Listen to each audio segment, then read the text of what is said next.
For some, the invitation to go out tonight doesn't sound like fun, it sounds like an extraction.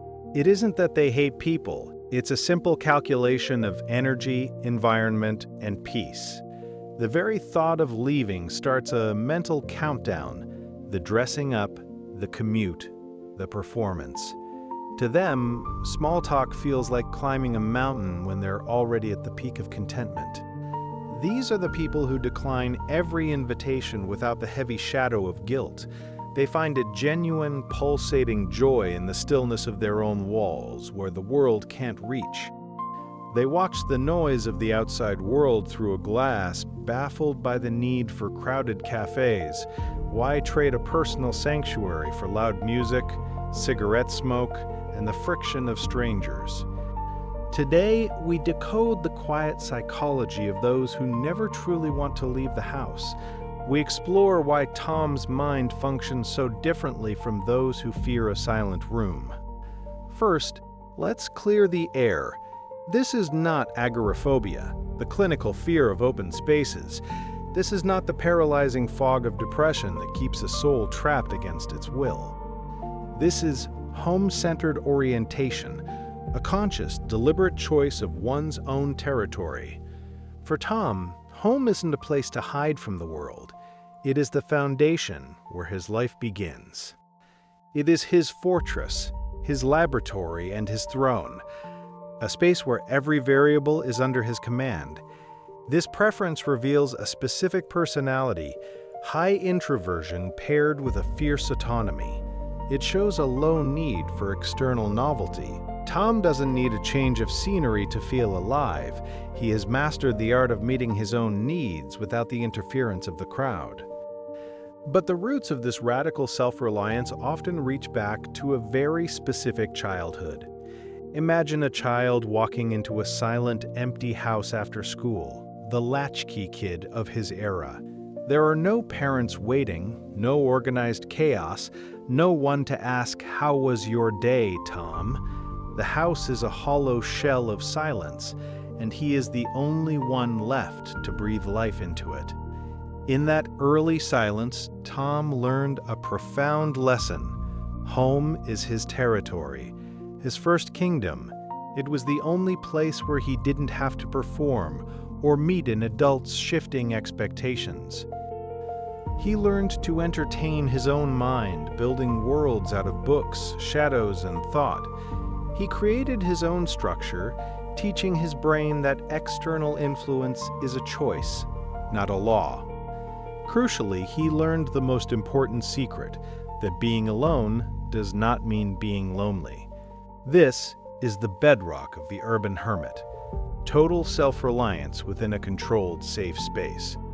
When you raise yourself for hours every day, solitude becomes your natural state of being. Home becomes psychologically coded as the place where you are most you, free from external noise. Once this code is written into the soul, it rarely changes because Tom sees no reason to fix it. There is a deep need for environmental control at play here, a low tolerance for the chaotic. To leave the house is to surrender your personal agency to the unpredictability of the street. You cannot control the temperature, the volume, or the hidden agendas of those you meet. At home, Tom is the supreme architect. He controls the light, the scent, and the silence. This need for order often stems from an early environment that felt unstable or unreliable. Children of chaos often find that their room is the only predictable part of the entire universe. They built order in their small space to survive, and as adults, they simply perfected the craft. Home is where conditions are perfect. The outside is where conditions are imposed by others. For a mind like Tom's, the choice between perfection and compromise is no choice at all. There is something else homebodies rarely say out loud. The sheer exhaustion of the social mask, the neighborly smile, the "how are you" ritual, the forced interest in news that doesn't matter. These micro-performances drain the emotional battery faster than any physical labor could. Tom looks at social interaction with clear, cold eyes. He sees the script, not the connection. He recognizes that most social exchanges are empty theater, and he has decided not to buy a ticket. This reflects a low tolerance for inauthenticity born from watching the world's double standards. If you grew up seeing the gap between public faces and private truth, you develop a radar for lies. Why pretend to care about the weather when neither person is truly invested in the answer? Why participate in elaborate social theater when you can simply stay in the audience at home? At home, there is no requirement for masks. You can feel exactly what you feel in real time. That freedom from required inauthenticity is psychologically priceless. It is the ultimate luxury. Then there is the deeply rooted need for privacy, the instinct to keep your life invisible. Tom doesn't document his dinner for likes. He doesn't need witnesses to validate his existence. This instinct developed in that same empty house where privacy was the first thing he truly owned. No supervision, no judgment, no need to explain how he spent his afternoon. Just pure being. That privacy became his psychological base, his security, and he guards it with quiet intensity. To leave the house is to surrender that privacy. It is to become an object in the eyes of others. For Tom, visibility feels like vulnerability. Home is where the armor finally comes off. Here is the competence paradox. He isn't staying home because he can't handle the world. He stays home because he's so efficient at handling it that he's optimized it into a digital ghost. Tom has mastered the systems: remote work, digital delivery, and strategic social boundaries. He has built an ecosystem that delivers the world to him without him having to step into the mud. Where others see avoidance, Tom sees efficiency. Why waste hours on a low-value commute? Why settle for a noisy cafe when your own coffee is better and your chair fits you perfectly? Perhaps the most defining trait, the total lack of a need for external validation. He doesn't post his life to prove he is living it right. He is simply living it for himself.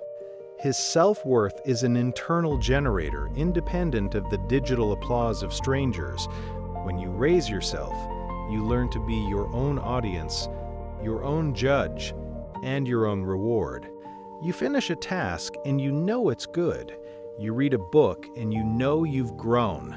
This internal scoreboard makes external praise feel hollow. It adds nothing to the actual truth. Our culture is obsessed with engagement.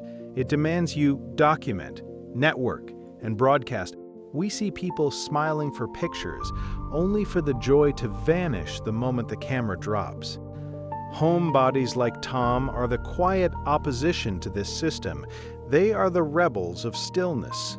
They ask, what if home is enough? What if quiet contentment is the highest form of success? In a world suffering from burnout and social media fatigue, Tom offers a different model. A model where you prioritize your own energy over the hungry expectations of the tribe. This isn't antisocial behavior, it is selectively social, choosing depth over mindless quantity. The psychology of the homebody is the psychology of security, authenticity, and profound peace. They aren't missing out on life. They are living it exactly as they choose, on their own terms. I'm Leo, and I hope this note helps you find your own kingdom, inside or out. Goodbye for now.